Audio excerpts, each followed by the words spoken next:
Olá, gente, tudo bem? Bem-vindo ao podcast do site RD News. Como você tá? Tá tudo bem por aí? Olha, eu tenho certeza que você deve estar atento aí a tudo que está acontecendo no judiciário, principalmente lá em Brasília. Nós estamos diante de um outro julgamento histórico de um ex-presidenciável e tem uma questão aí de democracia, de censura, de depredação de patrimônio tombado, de anistia. Você sabe quem que a gente está falando, né? A gente está falando do julgamento que está ocorrendo no STF contra o ex-presidente Jair Bolsonaro e 7 réus que teriam aí, segundo a denúncia, né, tramado uma tentativa de golpe no nosso país. Mas e aí, né? O RD News é 100% política, a gente ainda não tinha trazido ninguém para falar sobre isso, porque a gente estava preparando esse programa para você. Nós vamos analisar os votos dos ministros até o momento, porque o julgamento, inclusive nós estamos agora, mas está rolando o julgamento ainda.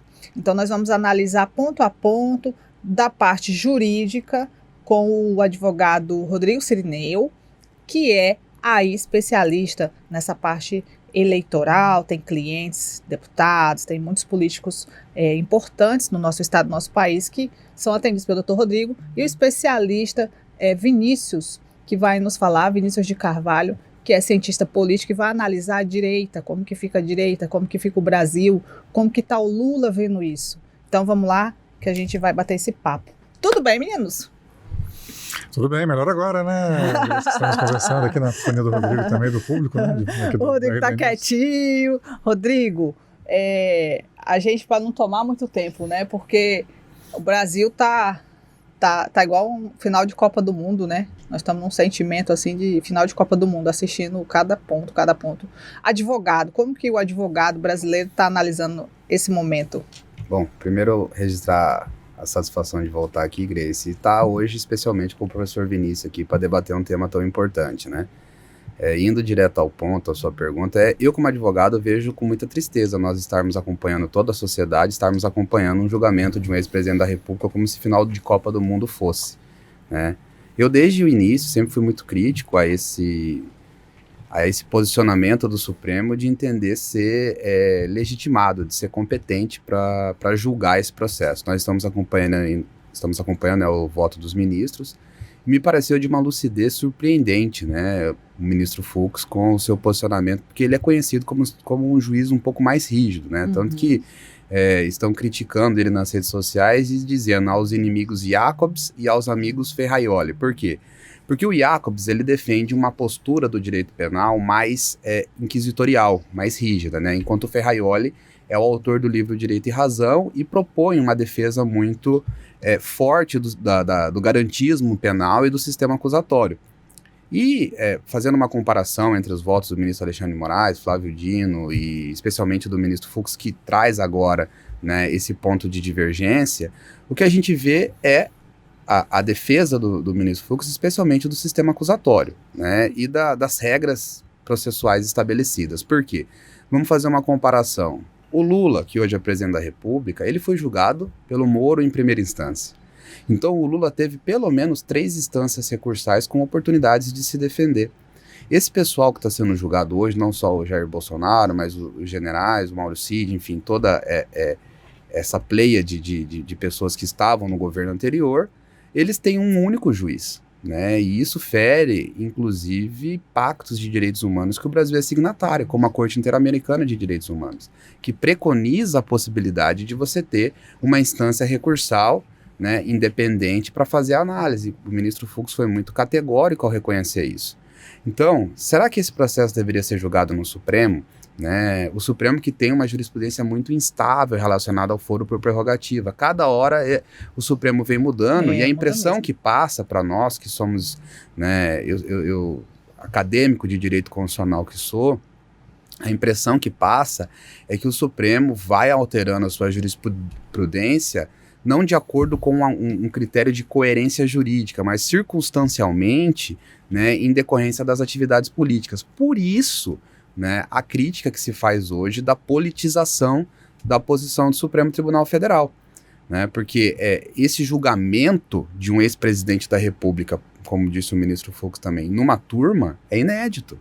né, no caso do mensalão e em tantos outros casos, né, onde figuras centrais de governos foram julgados, eles foram julgados pelo plenário, né? Então, você decotar e colocar isso num julgamento de uma turma são uma série de fatores que acabam dando guarida para essa crítica de tratamento desonômico, ou seja, com falta de igualdade, falta de isonomia de tratamento nesse caso específico, né? E o próprio ministro Fux também, num voto que me pareceu muito minudente, mais de 10 horas de voto, ele faz também um reconhecimento, Grace, do que para nós advogados, especialmente que atuamos na seara criminal, na seara sancionatória, como você disse, né, da questão do direito eleitoral, o devido processo legal e a ampla defesa, ela compreende não só o estabelecimento de oportunidade pura e simples de apresentar defesa, mas de você apresentar a defesa com tempo suficiente para analisar o material probatório que é alicerçado na denúncia e com possibilidade de, fazendo o estudo, ter a possibilidade de contraprova. Ou de um tempo maior para refletir sobre os dados, as provas que estão no processo. O ministro Fux usou um termo muito interessante, tsunami de dados. A quantidade de material que foi colocado no processo era humanamente impossível que as defesas tivessem condição, em igualdade com a acusação e com a Polícia Federal e com o próprio relator, de apresentar documentos processuais, defesa, de forma tão robusta quanto. Então, por isso, né, que se reconheceu ali, pelo menos na divergência do ministro Fux, o cerceamento de defesa. E basta comparar. Eu lembro como se fosse hoje. A lei da ficha limpa, ela passou a vigorar no nosso sistema quando o mensalão foi julgado mérito. Salvo engano, lá por 2012, certo? Enquanto que a denúncia do mensalão foi recebida lá pelo ano de 2005, 2006. Ou seja, o processo tramitou mais de 5 anos. As defesas tiveram oportunidade de se defender, teve uma ampla instrução processual. Eu arrisco a dizer, Grace, que aquela própria ação de cassação da chapa Dilma Temer, que tramitou no Tribunal Superior Eleitoral, ou seja, que é uma justiça que preconiza a rapidez, porque os mandatos têm prazo de duração, aquela ação de investigação judicial eleitoral, se não me falha, se o meu juízo não estiver equivocado, ela teve mais tempo de tramitação do que esse processo penal envolvendo o Bolsonaro e os seus ex-ministros e assessores. Mas aí eu vou com contraponto com o senhor. Daqui a pouco o professor entra aqui para a gente debater junto. Será que essa medida enérgica do STF e essa pressa não é por conta da gravidade que foi aquele ato do 8 de janeiro? Porque é diferente do processo do mensalão, gente. Segundo o relator, foi uma tentativa de golpe. Aí o Moraes, até no voto dele, o ministro Alexandre de Moraes chega até a falar, né? Ele aponta que o Bolsonaro é um líder, né, de uma organização. Será que não foi por isso que meio que atropelou? Ou não? Tá tudo errado, Grace, o trâmite. Aqui nós não estamos posicionando o pessoal, nós estamos indo para a parte do jurídico mesmo. Porque aí é caso de corrupção e tentativa de golpe, né? É diferente. Grace, se você tem uma dívida comigo de um cheque, eu te executo na justiça e nós temos um procedimento que tende a ser rápido, porque a importância que se dá para essa dívida é menor do que para alguém que comete crime e vai ser preso. Então, tomando o gancho da sua pergunta, quanto maior a gravidade das acusações, mais garantia você precisa dar para uma pessoa num processo. Então seria o contrário. O fato de ser grave a acusação não significa que você tem que correr com o processo, é o contrário. Quanto mais graves são as acusações e quanto mais graves são as consequências jurídico-penais desses fatos, mais você tem que dar garantia para as pessoas se defenderem. Especialmente para que o judiciário não venha a ser criticado de que o julgamento foi célere, que o julgamento foi inquisitorial. Porque a Constituição, nosso modelo constitucional, especialmente sob a égide da Constituição de 1988, ele escolheu o sistema acusatório. E o sistema acusatório exige do juiz uma postura de absoluta imparcialidade e afastamento. Quem tem que fazer a prova é a acusação e a presunção de inocência diz que enquanto não houver prova, presume-se inocente. E nós todos estamos observando que nesse julgamento a presunção de inocência, o próprio ideário de sistema acusatório, ele vem em grande derrocada, né, numa postura inquisitorial.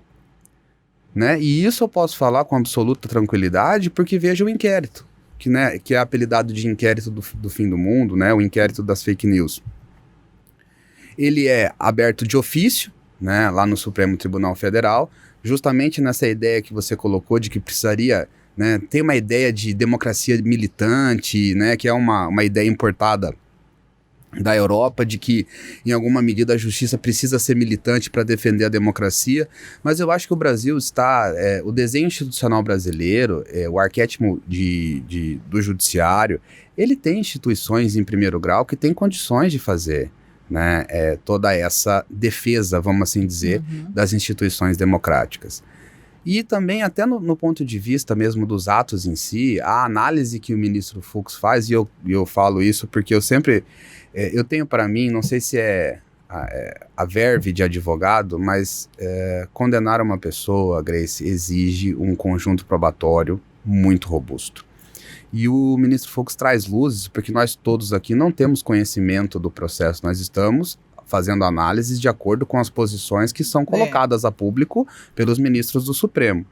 Mas, por exemplo, aquelas minutas de golpe são minutas rudimentares, ele até diz que são rabiscos desordenados, não tem uma data específica, então sim, há uma série de fragilidade disso, nesse material, nessas alegações, que inclusive causam um pouco de dificuldade de você justificar uma condenação, né? Como o próprio ministro Fux disse. É possível você se condenar por um autogolpe? Porque na época que se fala eles estavam, né, no poder.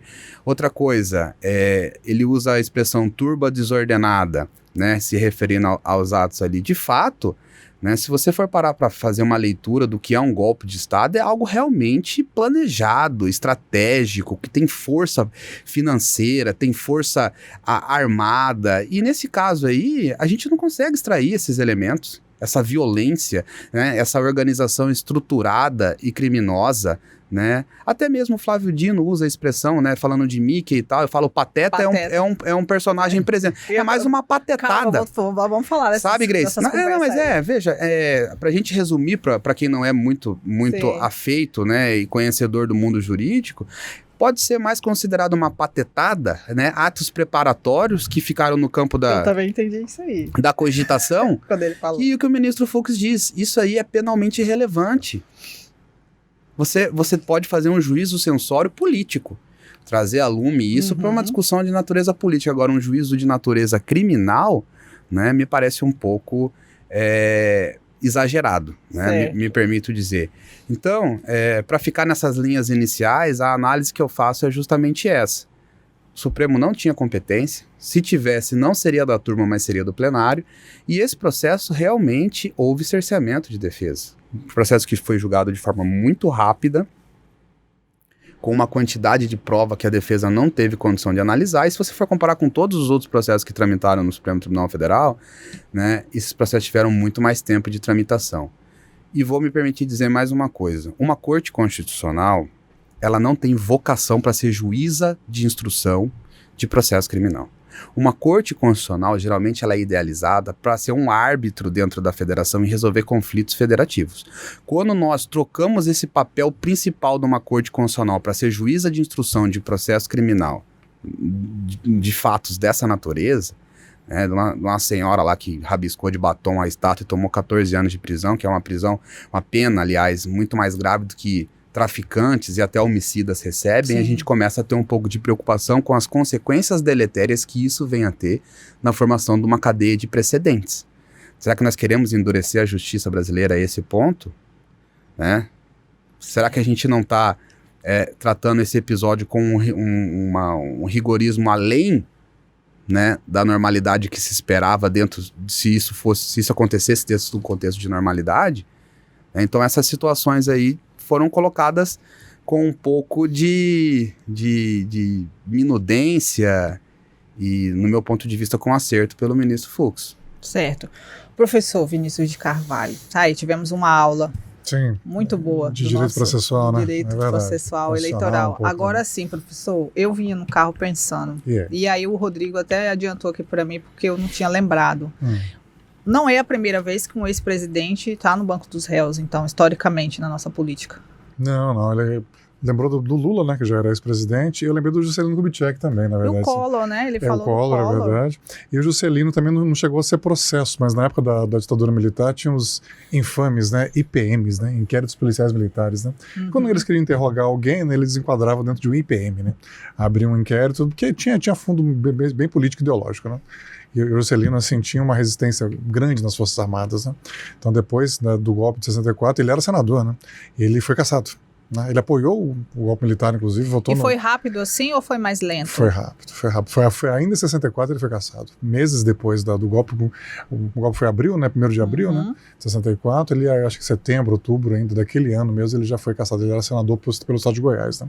Na época. E depois, ali 65, né, por aí, ele respondeu a vários inquéritos, né, policiais militares, ele teve que ficar exilado, inclusive, né, teve eleição em 65, eleição para governador dos estados, né, tal, ele voltou um dia depois da eleição, enfim, então foi outro presidente também submetido a esse tipo de tratamento. Não era um processo criminal ainda, mas já era na fase do inquérito, né. O senhor acha que o resultado, eu vou fazer uma pergunta e aí a pessoa que está assistindo, mas essa jornalista é tonta aí, que às vezes eles me esculhambam aí nas redes sociais, mas eu vou fazer porque eu sei que é para o senhor dar uma ótima resposta, que eu sei que o senhor vai dar. O resultado do julgamento do ex-presidente Bolsonaro vai influenciar em 2026? As pessoas têm que entender, porque eu sou da mídia também, né, e é importante esclarecer. Tem que fazer... O jornalista tem que ser o público no estúdio, né? Tem que fazer a pergunta que o público faria, óbvio, né? O óbvio é filho de Deus, né? Como o Nelson Rodrigues lembrava, né? É claro que vai ter impacto, né? Já está tendo impacto político, né? E vai ter impacto, né? Porque, assim, o Supremo Tribunal Federal tem agido como poder moderador, né? Isso está muito notório, né? Ele trouxe o Lula de volta, né? Lá atrás houve a condenação, né, do Lula pela primeira instância, né, pelo Sérgio Moro, depois mantida pelo TRF4, né, lá de Porto Alegre, com a pena aumentada, inclusive, né, eles aumentaram as penas, e foi até o STF, eles mantiveram na época. Né. Depois houve anulação, né, muito polêmica, inclusive. Né, da mudança do foro da instância, eu até reconheço que o Moro tinha problemas mesmo, tal, né, mas anular tudo, né? Podia ter mantido as provas e o juiz ia convalidando, né? Essa aqui eu aprovo, essa aqui eu aprovo, essa aqui eu aproveito, essa aqui eu não aproveito, enfim. Né? Mas foi anulado e eles trouxeram o Lula de volta, claramente. Ali foi uma manobra política para trazer o Lula de volta, porque era o único que poderia ganhar do Jair Bolsonaro a eleição. Então, o Supremo já agiu como poder moderador na última eleição. Né? Agiu em 18, que o Lula estava preso, né? Isso estava inelegível, agiu em 22, né? E agiu em 26, porque é o principal candidato, né? da oposição, é o Bolsonaro. Né? Então, esse exercício do poder moderador, que não tem previsão na Constituição. Né? A Constituição traz os 3 poderes, né? Executivo, Legislativo e Judiciário. Existiu um moderador lá na Constituição do Império, de 1824. Né? No caso de um conflito entre poderes, assim, o imperador poderia arbitrar, como fez, né, em várias ocasiões. Mas hoje, do ponto de vista jurídico, não existe, mas politicamente existe. É uma democracia que tem dificuldade em se automediar, né, em usar os seus mecanismos. Né? Então ela recorreu às Forças Armadas. Quem exerceu esse poder moderador durante anos? As Forças Armadas. Sempre que havia um impasse político, uma crise política muito grave, as Forças Armadas vinham, né, tal. E aí, dos anos 90 para cá, os últimos 25, 30 anos aí, o Poder Judiciário está exercendo. Então, o que nós estamos vendo agora, na verdade, é uma disputa de 2 poderes moderadores, né? Forças Armadas contra Poder Judiciário. Porque boa parte dos réus ali são das Forças Armadas. O Bolsonaro é capitão, né? Reformado, né? Vamos lembrar que ele foi exonerado, depois reverteu no STM, né? No Superior Tribunal Militar. Hoje ele é um capitão reformado, né? do Exército, o próprio Braga Neto, né? Walter de Souza Braga Neto, que foi ministro, né? da Casa Civil, foi né? do Bolsonaro, o Mauro Cid e os outros, né? Tem muitos ali que são militares mesmo. Então, há uma disputa muito clara, né? Entre 2 poderes moderadores. No caso das Forças Armadas, que é um poder moderador mais antigo, né? Até os anos 80, ali começo dos 90, até a Constituinte, ali, eles eram muito fortes até o governo Sarney, né? E aí perderam, né? Houve uma desmilitarização, felizmente, importante que a Constituição fez, né? Mas do governo Michel Temer para cá já houve uma volta, né? dos militares, e com o governo Bolsonaro, então, isso ficou muito forte, né? Então o impacto existe, né? Tanto que pesquisas já estão medindo na espontânea, por exemplo, uma queda do Bolsonaro, né? Porque na boa, ele está passando por uma prova de fogo. E assim, algo diário, sistemático, né? Ou aquilo mesmo que o Lula passou, né? Lá na época da Lava Jato, né, 2015, 16, ali na época do impeachment da Dilma, né, o Lula chegou a ter 17% de intenção de voto, né, na estimulada, né, e aí agora o Bolsonaro está com isso, está com cerca de 18%, 19% na espontânea, né, está caindo, e outros nomes desse campo estão subindo na espontânea. O Tarcísio, né, de Freitas é um nome que vem subindo bastante, e tem aparecido nomes que estão até inelegíveis, como por exemplo o Nicolas Ferreira, né, que foi o deputado federal mais votado, né, lá de Minas Gerais, né, 1,5 milhão de votos na última eleição, muito popular nas redes sociais, sobretudo, né.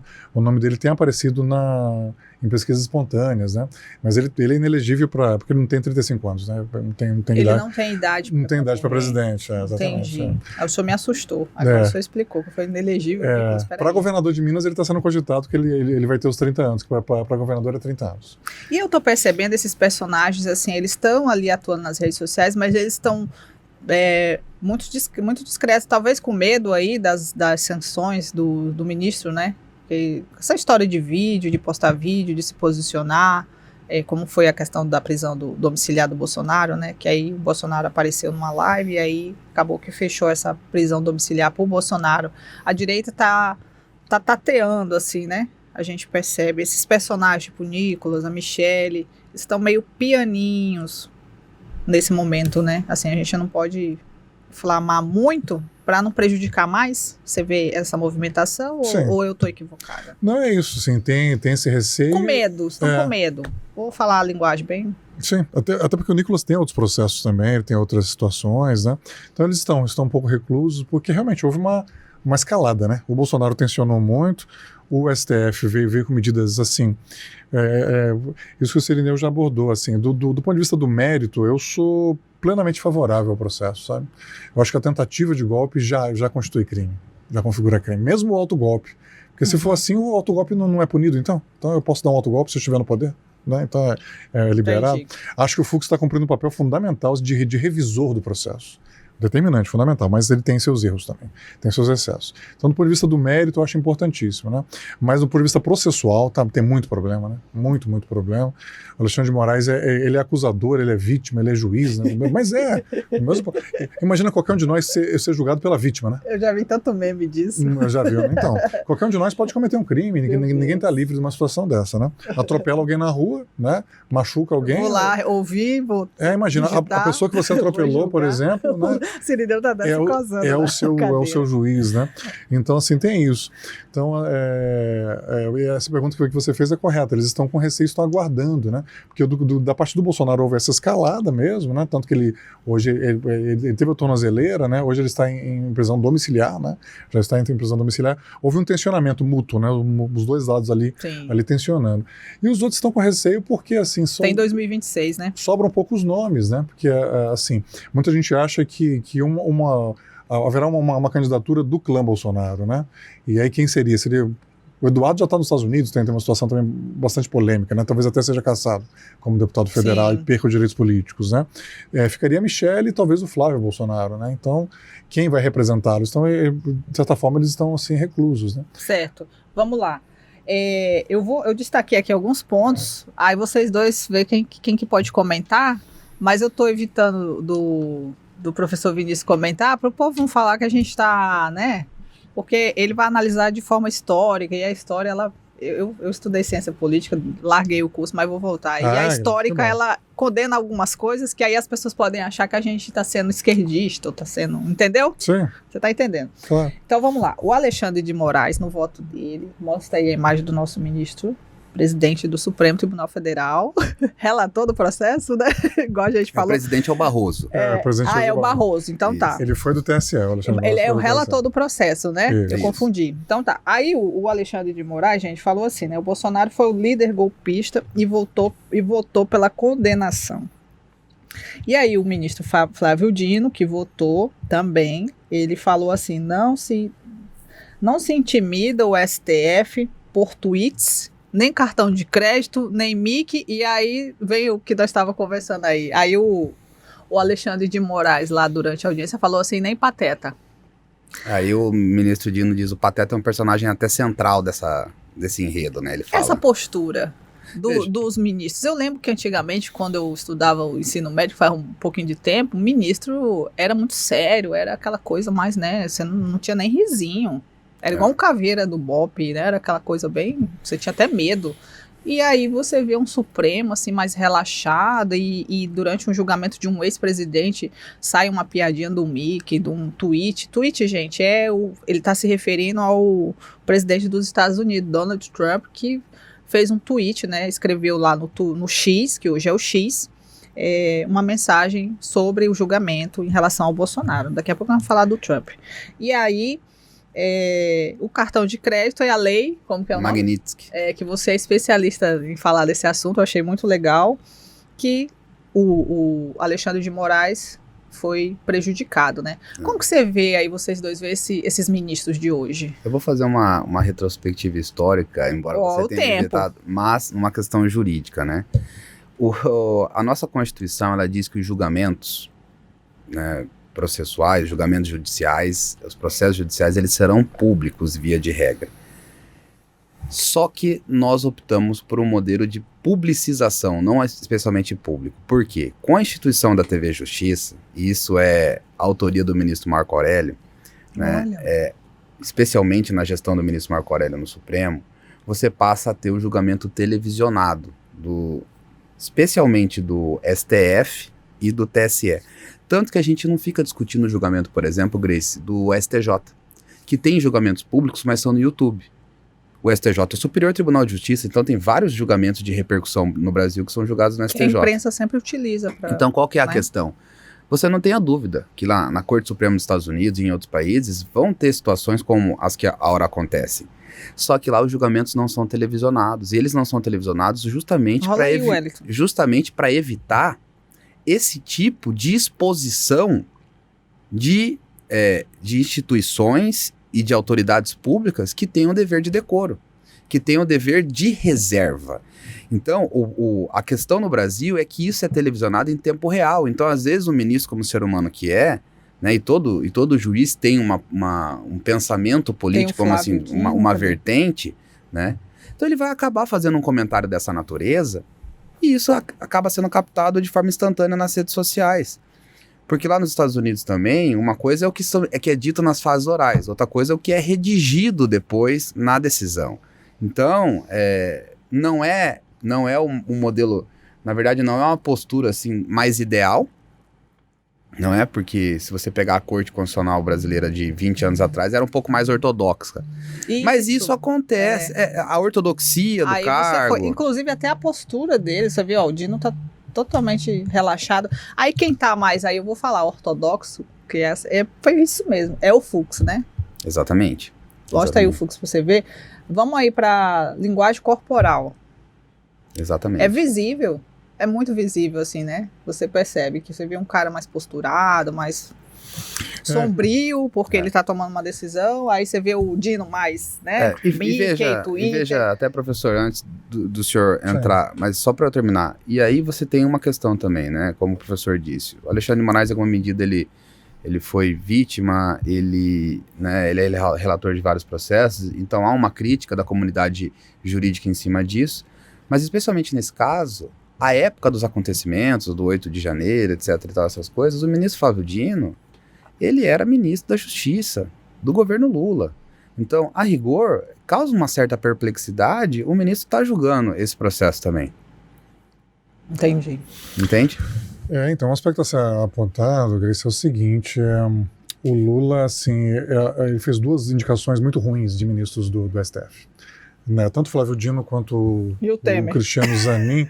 Que é o Alexandre, que foi que indicou o Alexandre no lugar do Teori Zavascki, né? Eu digo o seguinte, o Lula, eu quero comparar o Lula com ele mesmo, né? Porque se você olhar as indicações que ele mesmo fez nos dois primeiros mandatos, foram indicações melhores, né? A própria Carmen Lúcia, que é a única que sobreviveu, mas você pega um Carlos Ares Brito, por exemplo, que era um excelente ministro, né, muito qualificado, o Eros Grau, o próprio Joaquim Barbosa. Então eram nomes assim de alto nível, né? Jurídico. E o Flávio Dino, assim, do ponto de vista jurídico, assim, ele foi juiz federal um período, mas ele é mais político, né? Tanto que em 30 anos, há 30 anos que não acontecia de um senador ir direto para o Supremo Tribunal Federal, né? Então ele é mais um ministro, né? O Lula tem 38 ministros no Executivo e tem mais um ministro lá no Judiciário, no STF, que é o Flávio Dino, é o líder da maioria no Supremo, né? Tem o líder da maioria na Câmara, no Senado, tem o líder da maioria no Supremo, mas tá muito notório. Eu não precisa ser censurado. Mas se for censurado, aí tem que dar razão para os bolsonaristas. Não, brincando. Né? Que acabou a democracia, né? Então, assim, ele tem uma postura estritamente política mesmo. Assim, foi ruim. Também 2 homens, tá? Hoje a Carmen Lúcia é a única mulher. Pois é, ela vota nessa quinta-feira. Vai votar hoje, né? Pronto. Ela é a única mulher, quer dizer, tinha Rosa Weber, mas ela aposentou, né? É uma coisa ridícula, ainda mais o governo Lula, que foi eleito pelas mulheres. Quem deu esse 3º mandato ao Lula foram as mulheres. Né? O Bolsonaro ganhou entre os homens por 55-45, mais ou menos, e o Lula ganhou entre as mulheres, 55-45, mais ou menos. O empate, né, no percentual. O que deu a vitória ao Lula? Porque as mulheres têm 52% do eleitorado, 53%. As mulheres são a maioria demográfica e eleitoral, né? Isso deu o 3º mandato ao Lula. E ele indica 2 homens, né? E do ponto de vista jurídico, muito fracos, né? Tem muita gente melhor. Advogados, promotores, né, juízes, enfim, juristas, muita gente boa. E esse Zanin, o que ele já fez de relevante? Ele foi advogado do Lula, só isso, entendeu? Nossa. Então são 2 indicações muito ruins, comparando com aquelas que o próprio Lula fez. Então o que se vê é que assim, é um trabalho de instrumentalização política mesmo do STF, o que é ruim, né? Tá, agora vamos encerrar, gente. Vamos mostrar os atos que estão ocorrendo durante esse julgamento. O nosso prefeito de Cuiabá, Bílio Brunini, esteve lá, né, na 4ª noite, e aí fez um discurso, né, orou, e a gente vê aí alguns, né, integrantes da direita bolsonarista lá. Se a direita não tivesse aí esperneando, fazendo manifestação, você acha que as coisas já teriam acelerado até para uma condenação? Essa condenação, aí eu vou deixar a bomba para vocês dois, essa condenação, alguns já falam, né, que o Bolsonaro já está condenado, mas aí o Fux veio com esse voto e aí, vamos deixar aqui a nossa previsão, já para a gente encerrar. Mais uma análise, né? Aí, professor. Acho que 8-3, né, porque quem vai votar contra? Acho que o Fux e os 2 indicados pelo Bolsonaro, né, o Cássio Nunes Marques ali e o André. Sei quem que vota agora, sexta? É o Cristiano Zanin, que é o presidente da turma, e a Carmen Lúcia, né? O professor se referiu a um 8-3, eventualmente. Num plenário, né? Se isso for levado em embargo de divergência ou alguma outra espécie recursal aí, sei lá. Mas seria mesmo um embargo de divergência. E isso provavelmente vai ter o desenrolar. Mas se fosse para eu, né, fazer um prognóstico, me parece que seria um 4-1 na turma. Quais os votos? Só pra gente... Cristiano Zanin e Carmen Lúcia acompanhando o relator. Eu acho que o ministro Fux vai ficar isolado, né, na turma. Mas aí pode impactar pelo menos na questão dos... porque como tem uma divergência...